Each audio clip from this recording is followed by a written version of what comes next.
కదంబ పచ్చడి.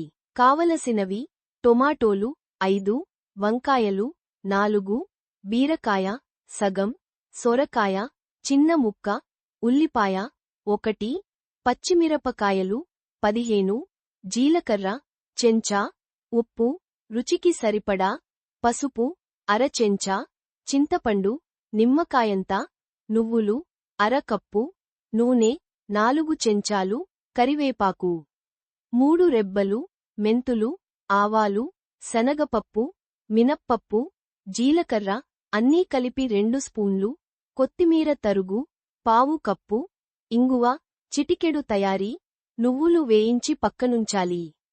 చింతపండును కడిగి నానబెట్టాలి. పచ్చిమిర్చి, ఉల్లిపాయతో సహా కూరగాయలన్నీ ముక్కలు కోసుకోవాలి. వంకాయ ముక్కలు ఉప్పు నీళ్లలో వేయాలి. కడాయిలో 2 స్పూన్ల నూనె, కూరగాయ ముక్కలు, ఉప్పు, పసుపు వేసి సన్న సెగ మీద మగ్గనివ్వాలి. ముక్కలు మెత్తబడిన తర్వాత దించేయాలి. చల్లారిన ముక్కలకు చింతపండు, నువ్వులు, జీలకర్ర చేర్చి నూరాలి. మిగిలిన నూనెతో తాలింపు వేసి, కొత్తిమీర తరుగు కలిపితే సరి. నోరూరించే కదంబ పచ్చడి సిద్ధం.